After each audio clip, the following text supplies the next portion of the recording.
Radio Networks presenta Personalidades, el programa que reúne la voz de los expertos. Conduce Saúl Esteves. Enciende la radio.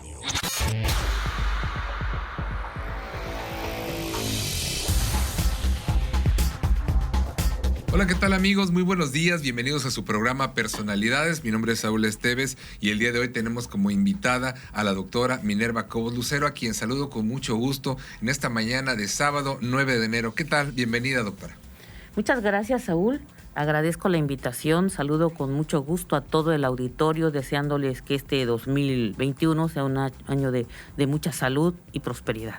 Y bueno, justificando que sí tomamos las medidas sanitarias, ¿no? Que guardamos distancia y esto, nos quitamos el cubreboca para efecto del habla. Y bueno, yo quisiera el día de hoy iniciar, pues además de presentarle a nuestra invitada, que es doctora, y doctora en Derecho, porque de repente dice que la detienen en la calle para pedirle consulta, ¿no? Así es, Saúl. Pues efectivamente soy abogada, notaria pública, activista y defensora de los derechos humanos de la mujer. ¿Y por qué decidí ser defensora de los derechos humanos de la mujer? Porque una tragedia marcó mi vida y desde entonces decidí ser la voz de otras mujeres, de aquellas que no son escuchadas, de aquellas que son ignoradas, porque muchas veces, atreviéndose a vencer los obstáculos de la pena, el miedo y la ignorancia, deciden acudir ante las autoridades, pero son ignoradas. Entonces, por ellas decidí que hablaría yo, porque quienes hemos vivido la experiencia de lo que es el maltrato de la fiscalía, pues lo tomamos muy en cuenta, ¿no? A Minerva Cobos nadie le tiene que contar qué es el maltrato de la fiscalía, qué es la violencia institucional, porque todas las violencias tienen un nombre y esta se llama institucional, que es la violencia institucional de la que fui víctima, porque lo viví en carne propia. En el año 2008 asesinaron a mi esposo y fui muy maltratada, fui humillada, fui ofendida, denostada. Y en ese momento, cuando una víctima, cuando se está sufriendo, pues cae uno en una depresión que no te das cuenta de lo que está pasando realmente, ¿no? Y no eres capaz a veces, ni con los estudios que acabas de mencionar que tiene uno, de reaccionar, ¿no? Entonces te das cuenta de que te maltratan. Pero lamentablemente esta situación tan dolorosa, tan triste, que marcó mi vida, repito, pues me hizo reflexionar, ¿no? También qué estaba pasando. Y después de un tiempo, después de que las terapias, los amigos, los psicólogos y todo me ayudó a salir adelante, porque además la víctima siempre necesita ayuda. Entonces me hizo reflexionar y me dejó la tragedia una gran enseñanza. ¿Qué viven las mujeres? ¿Qué violencia viven las mujeres cuando son víctimas de delitos? Y esa es la historia por la cual decido, que ya lo hacía, pero acá de una forma directa, establecer esta defensa de los derechos de la mujer, en la cual me acompañan muchas mujeres, pero también tengo el agrado y agradezco que también haya muchos hombres interesados en la defensa de los derechos de las mujeres. Platícanos del antes y el después. ¿Cómo era Minerva Cobos antes del asesinato de su esposo? Era una veracruzana como muchas de nuestras amigas radioescuchas que están en casa, que trabajan. ¿Cuál era un día normal en la vida de Minerva Cobos antes del asesinato de su esposo? Bueno, de ama de casa, pues lamentablemente, digo lamentablemente porque es una labor muy bonita, es un trabajo muy digno. Pues yo soy abogada, soy notaria pública, entonces mi trabajo en casa pues es relativo. Claro, sí, es poco, que las mujeres ejercemos doble o triple jornada, porque desempeñamos la labor de cuidar las cosas, de antes de salir a trabajar, ver que todo esté en orden, que estén cerradas las puertas, que el gas esté cerrado, que todo esté en orden, y después nos convertimos en maestras, porque también soy académica, en abogadas, en notarias. Entonces ejercemos muchos roles y esto, fíjate que qué bueno que lo apuntas y que lo apuntamos, ¿verdad? Fíjate cómo llegamos desde este tema de ser ama de casa, el decir hoy en día soy ama de casa y tener de repente que justificarlo. o tener que decir, no soy ama de casa. Hace unos días compartía un video, perdón que me cambie. Mi esposa no hace nada, ella nomás está en la casa, sí, pero ¿quién lava, quién plancha, quién atiende a los hijos? Entonces, esto realmente lo hacemos de manera, los que tenemos un trabajo en casa y en oficina, lo hacemos muy rápido, y esa es una doble jornada. No, también la vida ha cambiado, o sea, antes te tardabas cocinando algo, hoy venden cosas instantáneas, hay horno de microondas, o sea, también la modernidad y también los hombres tienen que cooperar, ¿no? Y también los hombres tienen que de hecho el papel ha cambiado, los roles en el kinder antes a los niños les decían, a ver, dibuja a tu familia, ¿no? Entonces dibujaban mamá, papá, el niño en medio, tomados de las manos. Hoy en día es abuelita, ¿no? Mamá, novio de mamá, por acá la mascota y por acá yo. Entonces, el cambio del concepto de familia ha cambiado también el rol, el desempeño. No solo el de las mamás solteras, porque también hay muchos matrimonios en la que el hombre es el que ahora está en la casa y la mujer destaca en lo profesional. Claro, ¿no? claro. Se han invertido los papeles y no tiene nada de malo, solo los tiempos han cambiado, ¿no? Así es. Vamos, pues sobre todo se han visibilizado los roles que estaban invisibilizados. También, sí. Porque esta situación ha existido toda la vida, ¿no? Sí. Entonces, solo que ahora como hay más difusión también hay que decirlo, se ¿no? visibiliza, ¿no? Entonces, bueno, pues mi función es esa, mi actividad es esa, soy abogada, notaria y soy académica. Entonces mi rol era ir a la universidad, después ir a mi oficina y posteriormente regresar. Minerva, te lo tengo que preguntar. ¿Por qué asesinaron a tu esposo? Bueno, esa situación yo la desconozco y los temas de fiscalía por secrecía y obligación, esos no se comenta en cuanto a la investigación. Yo comento el hecho, ¿no? La situación, el móvil, lo desconozco, ¿verdad? Yo quisiera que algún día se aclarara y sobre todo que se castigara a los responsables, pero pues lamentablemente así sucedió. La investigación en aquella época se manejó muy mal, debo decirlo.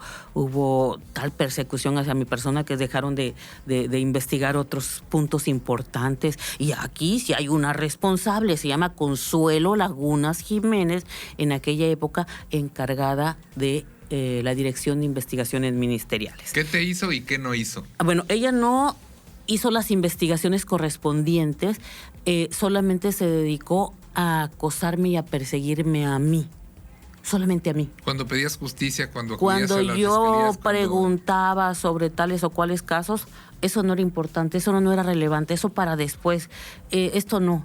Todo era sobre Minerva, extrañamente, ¿verdad? Cuando en una investigación cualquier elemento es importante, cualquier elemento debe dar una línea de investigación y aquí había solo una línea. Minerva Cobos. A tal grado que cuando yo platiqué con el procurador no se le había informado que soy académica. ¿Quién era el procurador en ese tiempo? Fíjate que el procurador en esa época era don Amadeo Flores, que la verdad todas las cosas cambiaron cuando hablamos con él, cuando tuve la oportunidad de que mis amigos, porque yo ni cuenta me daba, me llevaron a hablar con él y todo se aclaró y esta mujer pues obviamente tuvo que cambiar su actitud. Pero lamentablemente el tiempo en una investigación es oro, ¿verdad? Y entonces esa situación pues fue muy lamentable y a mí, repito, esa tragedia me dejó una enseñanza, que viven las mujeres.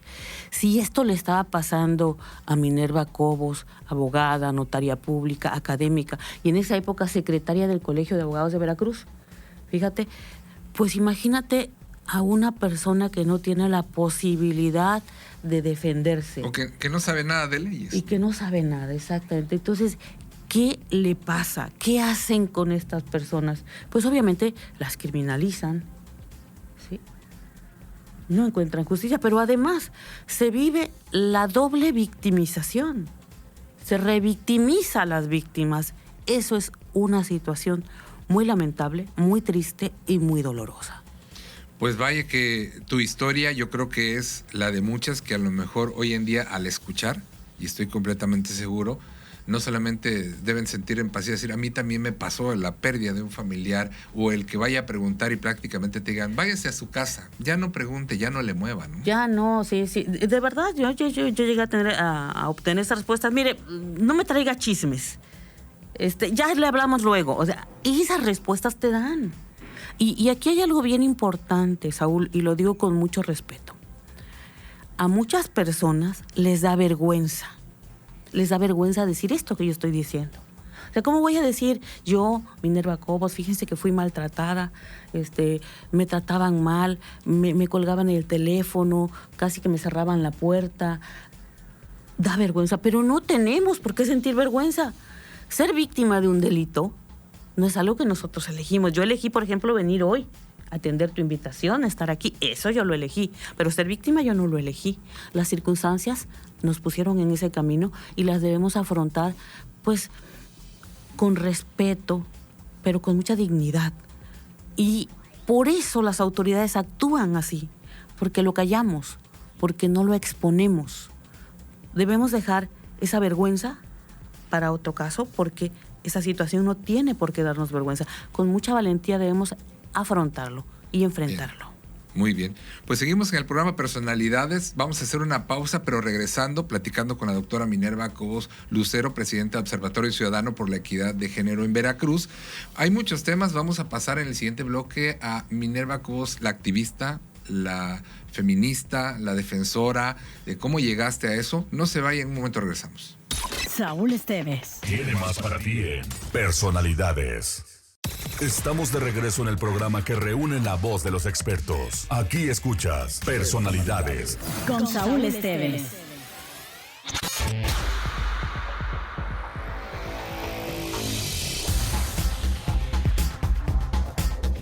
Bien, pues gracias por continuar con nosotros en su programa Personalidades. Seguimos platicando con la doctora Minerva Cobos Lucero, presidenta de Observatorio Ciudadano. Y en este segmento vamos a explayarnos hablando de precisamente ser feminista, ¿no? El término de repente es etiquetado, es usado apropiadamente, pero también, como en todos los segmentos, giros comerciales, campos profesionales, por unos pagan todos, ¿no? Claro.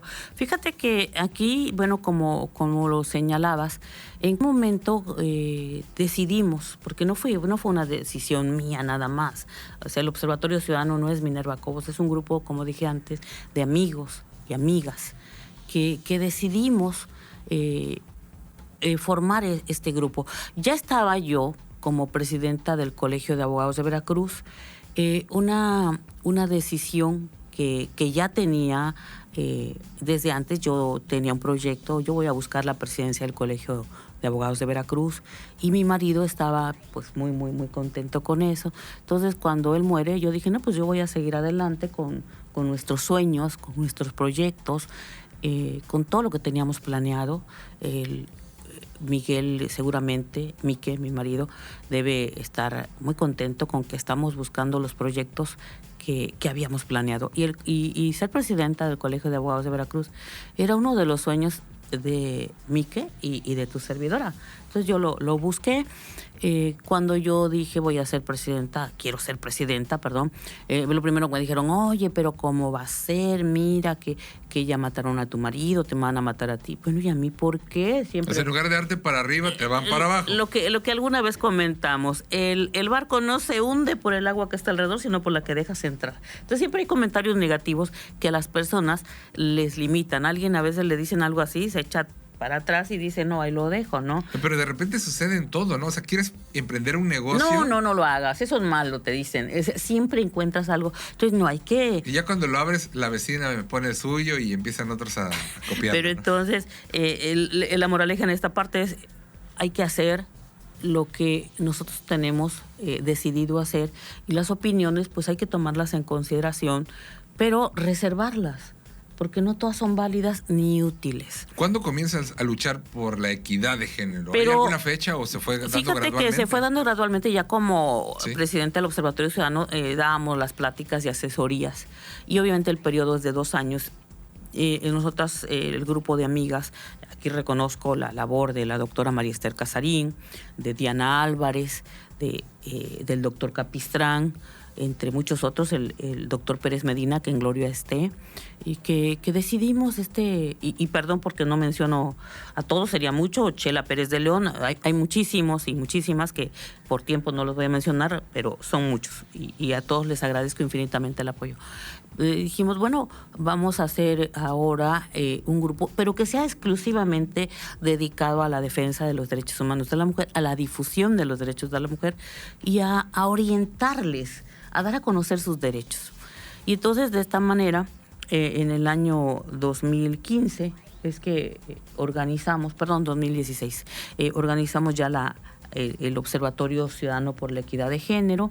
Y empiezan a asistir a personas que... Y empezamos a asistir a personas, a dar conferencias, y no tan solo dar charlas aquí en Veracruz, salimos a distintas partes del Estado y de la República. Actualmente las charlas las estamos dando vía Zoom. Estuvimos en el Instituto de Capacitación de Policía de Morelos. Tuve la oportunidad de asistir personalmente al Instituto de Policía del Noroeste en Nuevo León. Y también tuve la oportunidad el 25 de noviembre de ser invitada por la Secretaría de Gobernación. Orientan a quienes han sufrido violencia, así es, acoso, es que la violencia es que va de la mano, ¿no? Es que nos enfocamos a la violencia. La violencia de género tiene tipos y modalidades. Los tipos hablan de una situación de la tipología. A ver, violencia sexual, violencia feminicida, por ejemplo. Esa es un resultado de un acto, ¿no? Y las modalidades tienen que ver con el entorno. Violencia laboral, violencia intrafamiliar, doméstica, violencia institucional, es decir, en el lugar donde acontece. Entonces, eso es lo que nosotros nos enfocamos, a la violencia, a los términos de violencia, porque muchas veces las mujeres sufren violencia y no lo saben, porque la violencia no nada más es aquella que te deja una marca, que saca sangre, que te lastima físicamente. No, hay una violencia que no te deja marcas, como la violencia psicológica, que te insulten, que te ofendan, que te humillen, que te denosten, que te griten. Ese es un tipo de violencia y acaba también, y también te mata. Muchas mujeres se suicidan por este tema. Sí, pero además, como bien dices, dentro de esto está la cultura de denuncia, está también el de tomarlo como algo normal, no sé cómo llamarlo. De repente hay mujeres que dicen, pues es que mi marido me pega porque él es así. Porque la violencia tiene características como la normalización, entre comillas, la invisibilización y la impunidad. Y perdón, no sé cómo llamarlo, igual que el público lo escucha, de repente no sabemos con qué término, ahorita que nos estás dando esta explicación. Esos términos que dije, normalización, entre comillas, es porque para las personas, y lamentablemente la ignorancia y el desconocimiento provocan que muchas mujeres consideren que si me regañan o me pegan, pues es normal y me lo merezco, porque fíjate que yo escuché muchas veces, y lo digo con mucho respeto, a mi abuela materna que decía, las mujeres nacimos para sufrir. Entonces, no, yo no nací. Una idea de arraigo. O sea, y lamentablemente esos estereotipos tienen que cambiar. Las mujeres no nacimos para sufrir.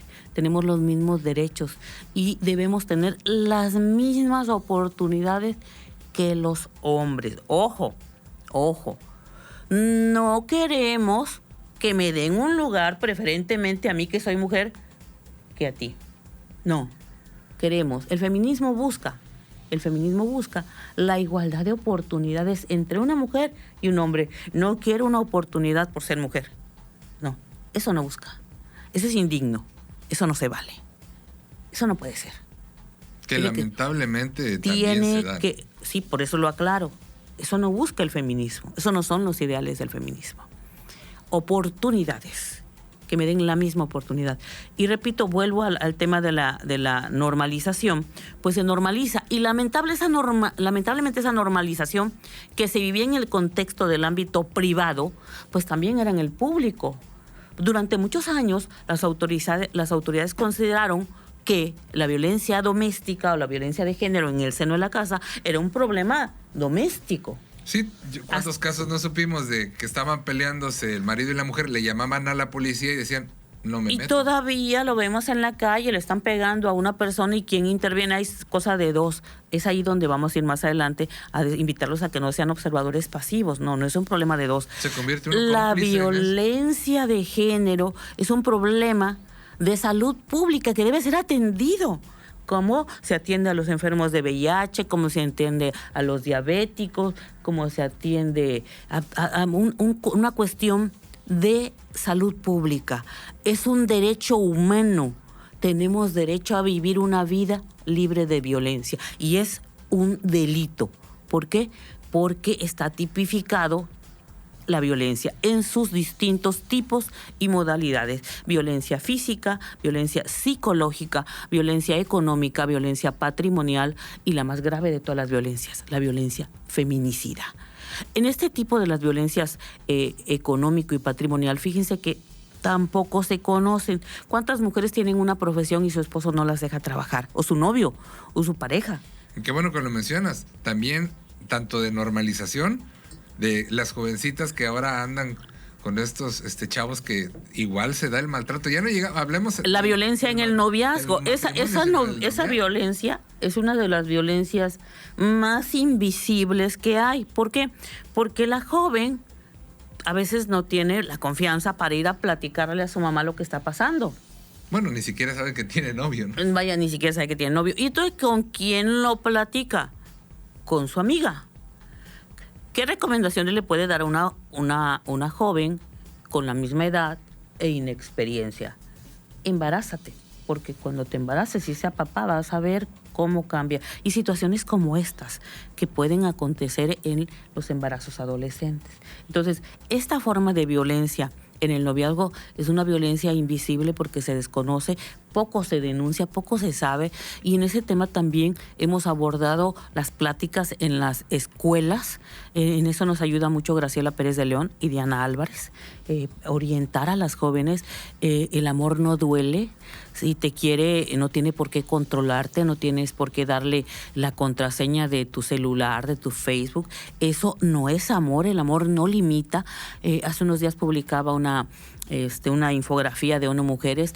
El amor es libertad, es confianza. En esos momentos muchos del auditorio deben estar pensando precisamente en eso, ¿no? Sí, aquí... La contraseña del celular. No, es que el amor debe ser libre, debe haber respeto. El amor no duele, no te debe lastimar. Tienes derecho a tu libertad. Y si estás en esa situación, obviamente, platica. En las escuelas ahora hay tutores. ¿Es correcto? Las escuelas ahora tienen la figura del tutor. Bueno, antes tenía un orientador el maestro, pero era más enfocado a lo académico. Pero ahora, por lo menos en donde yo doy clases, cada salón tiene un maestro tutor o maestra tutor. A quien sea, a la tía, a alguien de experiencia, platíquenlo, pidan una orientación, eso no es normal. Y el sujeto, para aquellas amigas jóvenes que nos escuchan, o también para cualquiera de cualquier edad, el sujeto violento no cambia. No cambia. Alguna situación, alguna patología le está afectando, pero no va a cambiar por sí mismo, o no lo va a cambiar tu amor ni tus muestras de amor. Tal vez si se pone en un tratamiento, en una terapia adecuada, cambia. Pero pues nosotras no somos terapeutas, a menos que sea psicóloga. Entonces, en ese sentido, debemos pedir ayuda y apartarnos de aquel sujeto que nos lastima. Muy bien, muy bien. Pues ahora sí que contundente y directo. Vamos a hacer una pausa, si me lo permiten. Está muy interesante todo esto que nos estás el día de hoy platicando y que de repente no hay quien nos lo explique o desmenuce de esta forma. Empezamos hablando de quién es Minerva Cobos. Ya nos diste no solo conceptos, sino una verdadera clase y orientación para los que igual de repente estamos confundidos cuando escuchamos esto de ser feminista. Y yo quisiera que ahorita, regresando de la pausa, pues le entráramos de lleno a lo que está ocurriendo en la escena hoy, que en pleno 2021 iniciado, tenemos ya varios feminicidios. Continuamos en Personalidades, no se vaya. Saúl Esteves Tiene más para ti en Personalidades. Estamos de regreso en el programa que reúne la voz de los expertos. Aquí escuchas Personalidades con Saúl Esteves.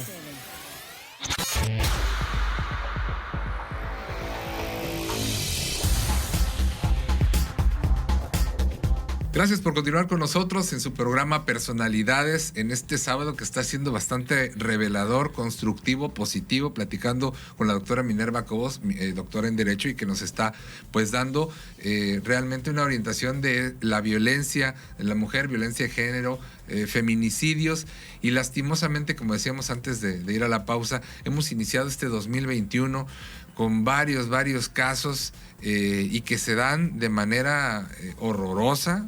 Y pareciera que de repente hay un mal dicho que dice que el infierno es tan caliente que se nos olvida que quema, que de repente puede llegar a parecer normal. Escuchamos de repente en las noticias, en internet, nos informamos y desaparecidos, pero de repente cuando encontramos y vemos estas noticias de que alguien encuentra sus restos en una maleta, que alguien la asesinó a su instructor de gimnasio, quisiera que nos comentaras en este respecto de los feminicidios, doctora.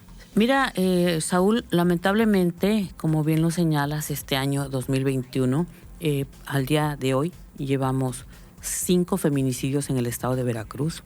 El año pasado, Veracruz tuvo un promedio de... Lo voy a verificar, perdón, porque más vale. Sí, adelante, darle el dato duro. El dato que tenemos, ¿no? Y quiero precisarlo, que este dato que tenemos es del Observatorio de la Universidad Veracruzana.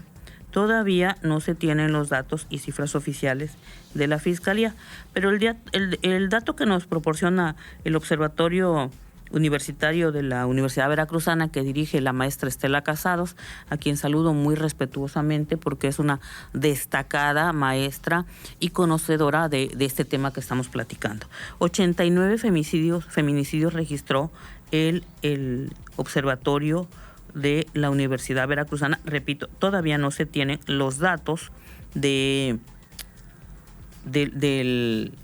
la Fiscalía. Esperemos que pronto estén. El año pasado, el sistema ejecutivo del secretariado el secretario ejecutivo del Sistema Nacional de Seguridad Pública reveló que hubo 2.240 delitos de homicidio. Aquí habla de homicidio de mujeres asesinadas. Es decir, porque aquí hay algo bien importante. No todas las muertes de mujeres se consideran feminicidios. De estos 2.240 mujeres muertas, 566 fueron feminicidios. Y el número que les acabo de señalar, 89, destacaron en el estado de Veracruz. El estado de Veracruz el año pasado fue el segundo lugar en feminicidios. Durante 2018 y 2019, lamentablemente, estuvimos a la cabeza, lamentablemente. En este sistema del Secretariado Ejecutivo nos reporta las cifras oficiales. ¿Qué es lo que acontece aquí para distinguir de manera muy general entre un homicidio y un feminicidio? Las condiciones. El feminicidio es la muerte de una mujer por el hecho de ser mujer y el vínculo que hay entre esta persona y su agresor. No es lo mismo que la pareja sentimental le quite la vida a su novia, a su esposa, a su concubina, a su cónyuge, que en una balacera, en un accidente de tránsito, muera una mujer. Eso es un homicidio. El feminicidio es por las características de quién es la víctima. La víctima es una mujer. Y otros rasgos que van destacando como la exposición y muchos puntos que se deben tomar en cuenta. Pero repito, no todas las muertes se han considerado como feminicidio. Aquí hay algo que es oportuno destacar y en lo cual se ha insistido mucho y que ha habido recomendaciones de la Corte Interamericana de Derechos Humanos para que el Estado mexicano y las autoridades correspondientes, evidentemente, se investigue los casos de crímenes contra mujeres con una perspectiva de género. Y no tan solo en los feminicidios, en los homicidios, sino en cualquier asunto donde intervenga una mujer que se dé perspectiva de género, porque a la inversa, ha acontecido ocasiones en que quien comete el delito es la mujer. Pero ¿cuáles fueron las circunstancias que la llevaron a cometer el delito? defensa propia, por ejemplo. Y sin embargo, la castigaban contra el peso de la ley sin tomar en cuenta. Y en este sentido, la Suprema Corte de Justicia ha resuelto casos en los cuales ha determinado que determinadas mujeres han actuado en defensa propia, pero que los jueces locales no lo contemplaron de esa manera. En ese sentido, perdón. Y bueno, ahorita que señalabas, bueno, te dejo concluir el comentario para redondear la idea. Sí. En ese sentido, entonces, es que hay múltiples recomendaciones para que se juzgue con perspectiva de género. Y esta recomendación la tenemos en una sentencia muy famosa, que es la sentencia del campo algodonero, como es conocida, pero es la sentencia 2009, González y otras versus el Estado mexicano, en el cual pues se toma en cuenta esas muertes de Ciudad Juárez. Hagamos un poco de historia. Tú señalabas desde 1980, 2007, ¿no?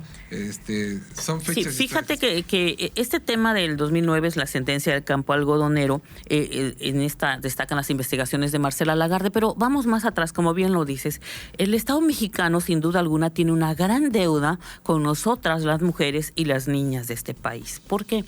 Porque desde 1980 ratificó la Convención contra la Eliminación de la Discriminación de la Mujer, CEDAW por sus siglas en inglés, y hacia 1990 ratifica la Convención Belém do Pará, la Convención para la Eliminación de la Violencia contra las Mujeres. ¿A qué se compromete al ratificar estas convenciones el Estado mexicano? Y estoy mencionando dos, porque también en 1995 fue parte de los acuerdos de Beijing en la Cuarta Conferencia Mundial de la Mujer, en 1974 fue sede de la Primera Conferencia Mundial de la Mujer, y en todos estos, por citar algunos, el Estado mexicano se compromete a promulgar leyes que hablen de la eliminación de la violencia contra mujeres, la igualdad de oportunidades para las mujeres, la eliminación de la discriminación, a derogar aquellas leyes, como te decía, que tengan violaciones y que no cumplan con estos parámetros. Se comprometió a todo esto. Y sin embargo, no cumplió a cabalidad esos compromisos y acuerdos de 1974, 1995, 1980, 1990. No los cumplió. ¿Cómo es que el Estado mexicano cumple estos acuerdos pactados en tratados internacionales? Pues por requerimientos internacionales que le hicieron organismos como la ONU. Bueno, ¿qué pasa ante estos requerimientos? Bueno, ante estos requerimientos surge el Estado mexicano promulga la Ley General de Igualdad en el año 2006 y en el año 2007 la Ley General de Acceso a las Mujeres a una Vida Libre de Violencia. Con esto da cumplimiento en documentos a lo que se había acordado. Pero un documento, lo he dicho muchas veces, un documento no va a resolver la problemática. Los problemas se resuelven con acciones. Cambiar, realizar acciones propositivas y constructivas, acciones positivas y afirmativas, son lo que va a cambiar, lo que va a hacer un cambio.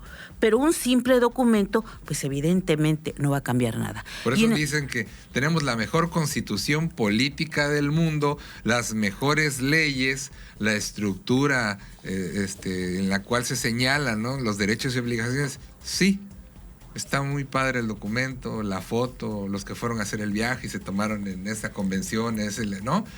Sí. Pero del dicho al hecho.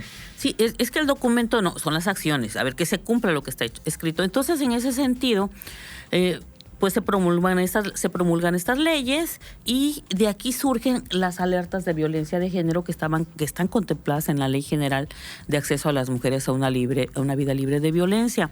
En el año 2007 se promulga y empiezan las alertas por ahí de 2015 aproximadamente. Tu servidora apoyó mucho que se decretara la alerta de violencia de género en el estado de Veracruz. Actualmente hay 19 estados que tienen alerta de violencia de género y 22 alertas decretadas. ¿Por qué? Porque Veracruz, Guerrero y el Estado de México tienen 2 alertas.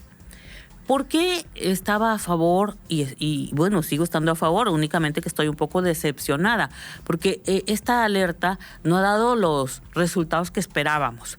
Lo que establecía la alerta, lo que establece la alerta, son los mecanismos de protección de los derechos humanos de las mujeres. Las recomendaciones que se hicieron es que, bueno, entre otras, que se difundan los derechos de las mujeres, la seguridad, la vigilancia, y muchos otros puntos y aspectos, recomendaciones que hizo la CONAVIM para que, pues, prevenir el delito. Y lamentablemente, pues estamos viendo que algo falla.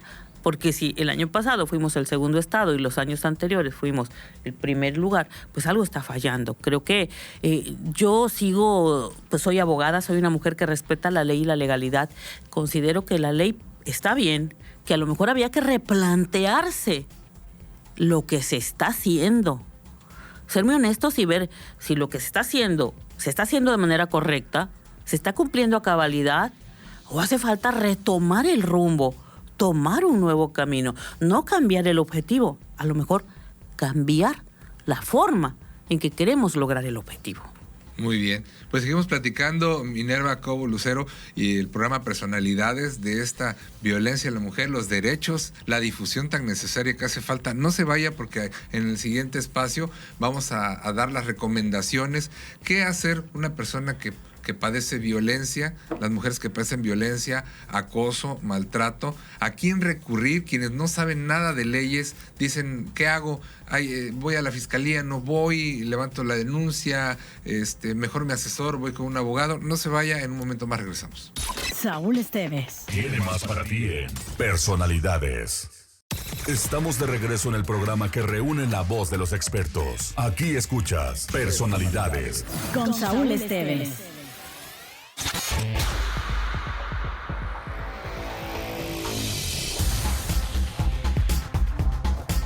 Gracias por continuar con nosotros en su programa Personalidades. Seguimos platicando con la doctora Minerva Cobo Lucero, quien es presidenta de Observatorio Ciudadano por la Equidad de Género en Veracruz. Y estamos platicando de cuánto tiempo ha tenido que pasar para, pues, prácticamente luchar por los derechos de la mujer, ¿no? Así es, Saúl, como bien nos señalas, hay una gran deuda del Estado mexicano con las mujeres y niñas de este país, porque como les dije antes, desde 1980 y 1990, se ratificaron las convenciones internacionales CEDAW y Belén do Pará, y las leyes se promulgaron hasta 2007. Todo este tiempo, más de 2 décadas, generó un retraso. Y cuando la ley se promulga, los propios estados comenzaron a rechazar las recomendaciones para decretar las alertas de violencia de género, que repito, 19 la tienen. Este desconocimiento generó la ignorancia, y por eso es que también los municipios que fueron incluidos en estas declaratorias de alertas de violencia de género, pues también lo rechazaban. Entonces ha sido una serie de desconocimiento, rechazo, y por eso somos las mujeres quienes estamos pagando este precio. Este precio que, repito, es una deuda que se tiene que saldar. Las mujeres y niñas en este país y en todo el mundo tenemos derecho a vivir una vida libre de violencia y sin discriminación. ¿Qué hacer para nuestros amigos radioescuchas, cibernautas, los que nos siguen en esta transmisión, para quien lamentablemente le toca vivir? Porque uno nunca piensa, eso a mí no me va a pasar, eso le pasa a otras personas, ¿no? La verdad, nunca estamos preparados para eso. Y hablar de la pérdida de un familiar, hablar de la violencia hacia un familiar, porque al final, de repente, se convierten en cifras. Y los números son fríos y se nos olvida que es la mamá de alguien, la hija de alguien, la esposa de alguien, la novia de alguien. ¿Cuál sería, para empezar, la recomendación a alguien que de la noche a la mañana, insistimos, Dios no lo quiera, tiene esta mala experiencia, no sabe de leyes, no sabes a quién recurrir? Lo que te queda claro es que tu familiar no va a regresar, no lo van a revivir. O que tú estás siendo víctima. Que tú estás siendo víctima, ¿no? ¿Qué hacer? ¿Por dónde empezamos? Porque es muy amplio también. Pues mira, son muchos temas. Vamos a empezar por la víctima. Si yo estoy siendo víctima de violencia, lo primero que debo hacer es reconocerlo. Reconocer que estoy siendo víctima de violencia, porque lo tratamos de ocultar. La invisibilidad muchas veces viene de nosotras mismas. Queremos ocultarlo. queremos ocultarlo de nuestra familia, de nuestras amigas, de nuestro entorno, porque nos da vergüenza, porque nos da pena, porque ¿qué dirán? Lo primero que tenemos que vencer es ese miedo y esa vergüenza. Repito, la violencia es una circunstancia que llegó a nuestra vida, no la buscamos, no somos culpables de nada, no somos culpables si alguien nos mira, si alguien nos habla o si alguien nos dice algo, no somos culpables, somos víctimas y hay que pedir ayuda. Primero reconocerse, luego pedir ayuda, atreverse a vencer esos miedos. No importa si alguien habla mal, nuestros amigos y nuestros familiares siempre serán nuestros amigos y siempre nos van a querer y siempre nos van a apoyar. Solo está en que nos atrevamos a romper esta barrera. A romper. Del qué dirán. Del qué dirán. No lo digo por pena, vergüenza, mejor me lo callo sí, y nadie sabe, nadie supo, ¿no? Entonces, y eso es por parte de la víctima, debemos pedir ayuda. Pero hay algo también muy importante. La familia, los amigos. ¿Cuántas personas, cuántas mujeres cercanas a nosotros, a un hombre o a una mujer? Y aquí es bien importante para todo el que nos escucha, insisto, el tema de la violencia contra las mujeres no es un tema que nos debe ocupar a las mujeres, es un tema que debe ocupar a mujeres y hombres, porque seguramente tienes una amiga, una esposa, una hija, una hermana, una nieta, una abuelita o una amiga que está sufriendo violencia y sin embargo no quieres intervenir, no quieres decirle nada porque estás respetando su privacidad y eso es muy digno. Sin embargo, yo te voy a recomendar que dejes de ser un observador pasivo y que sí le digas, porque como lo planteé antes, hay personas que no saben que están viviendo violencia. Yo lo he escuchado muchas veces, pues mi marido me grita, pero no me pega. Yo no soy víctima de violencia. O sea, lo negamos. La mayor parte de las mujeres tenemos una tendencia a negar que somos víctimas de violencia. Las estadísticas dicen, en México, 1 de cada 3 mujeres sufre violencia. En el mundo, 7 de cada 10 ha sufrido algún tipo de violencia. Oye, pero además, hablando precisamente de este tema, pudiera pensar que por la pandemia, ahora que todos están conviviendo más en la casa, la violencia se redujo, ¿no? Porque ya no anda la mujer en la calle expuesta a la que la acosaba el jefe, el compañero del trabajo laboralmente, ¿no? Y bueno, contrario a esa idea, me haces algo revelador que hay que compartirlo, es que al contrario, ha aumentado. Durante el confinamiento por el COVID-19, en el año 2020, las cifras aumentaron de la violencia de género. Y eso fíjate que hay algo que tomar en consideración. De lo que nosotros hablamos son cifras derivadas de datos que nos revela el Secretariado Ejecutivo del Sistema Nacional de Seguridad Pública, de los casos que se denunciaron. Pero tomemos en cuenta que muchos casos no se denuncian, porque durante el confinamiento la víctima está con su agresor en el lugar que se supone que era más seguro, su casa, pero no tan solo está con su agresor, está con la familia de su agresor. Entonces, ¿cómo iba a salir o cómo va a salir de su casa? Y vamos a pensar que pudiera salir, lo van a citar, ¿y dónde va a regresar? Y además los juzgados estuvieron cerrados. Los juzgados sí, pero la fiscalía no. Pero el desconocimiento llevó a que tampoco fueran. Otro punto que teníamos y que lo escuchamos mucho durante el confinamiento en las asesorías que dábamos era que decían, ¿y a dónde me voy a ir? Pues si en mi casa está mi pareja y cuando llegue me va a golpear otra vez. Pues este es otro punto. La autoridad tiene la obligación de resguardar y darle la seguridad a la víctima. Es decir, pedirle al agresor que se retire. Son medidas de protección, pero no se conocen. Entonces, cuando se tiene ese temor, quien se tiene que ir es el agresor. La víctima no lo sabe y entonces tampoco denuncia. ¿A dónde pueden llamar? ¿Qué hacer? ¿Cuál sería la recomendación puntual para todas las mujeres? Mira, las primeras reglas que yo les daría es, hay que presentar una denuncia, o evidentemente tenemos los casos que lo digo con mucho respeto porque las fiscales las conozco, son mis amigas, pero luego afuera están los elementos de primer contacto. Y estas personas son las que, cuando, a pesar de que va la mujer con la nariz torcida y moreteada, le dicen, no, aquí no es, ven, o ven mañana, o ven el lunes.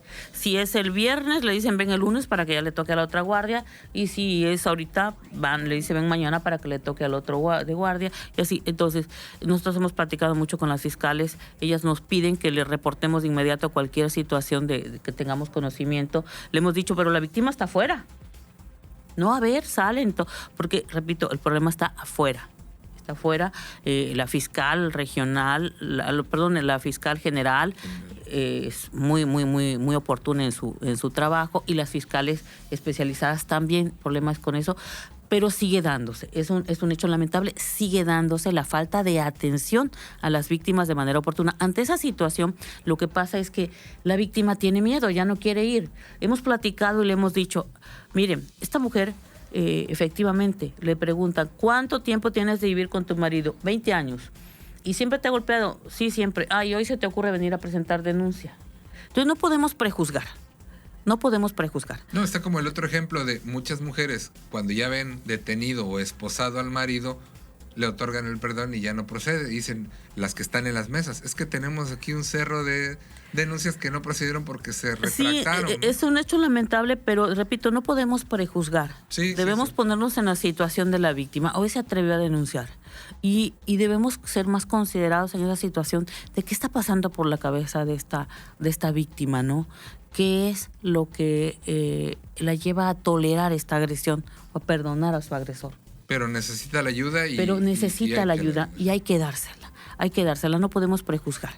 Debemos ser más empáticos. La empatía debe predominar en esta situación cuando estamos viendo a una mujer que es violentada. Alguien que es violentada puede pedir el auxilio al 911, 089. Puede pedir el auxilio al 911. Hemos trabajado mucho en la capacitación de elementos de policía precisamente porque luego nos dicen, pero doctora, es que en esa casa, por ejemplo, en algunas colonias, cada 8 días nos llaman. Hay que trabajar mucho con ellos, no prejuzguen. Brinden el auxilio. Y además tienen mujeres policías ya en las unidades. Les hemos orientado, mira, pues es que cuando tú llegas, porque el vecino llamó a la policía, salen los dos y sale la víctima junto al agresor y obviamente dice, no me pasó nada. Y ese golpe, me caí. Pues está el agresor, hay que tomar medidas de protección. Sí, definitivo. Bueno, pues ahí están las recomendaciones. ¿Algo más que llamar al Instituto Veracruzano de las Mujeres, a los institutos municipales Veracruz, Boca del Río y a nosotros a través de nuestra página de Observatorio Ciudadano por la Equidad de Género? Quienes se encuentran no en la zona conurbada, amigos de los Tuxtlas, Minatitlán, Acayucan y cibernautas, que puedan a lo mejor consultar también algún sitio. A través de nuestra página de Facebook, Observatorio Ciudadano por la Equidad de Género. Muy bien, pues agradezco mucho esta mañana, bastante productiva, doctora Minerva Cobo Lucero, siempre es un gusto platicar contigo, pero además, qué mejor momento histórico para hacer lo que iniciado este 2021. Así, bueno, pues la invitación para que haya políticas públicas que prevengan esta situación que está aconteciendo, porque las mujeres tenemos derecho a vivir una vida libre de violencia. Muy bien, pues muchas gracias y de igual manera muchas gracias a todos nuestros amigos. Nos vemos en el siguiente programa. Que tengan excelente día. Ahora estás más informado. No te pierdas la próxima edición de Personalidades. Cada semana un invitado especial.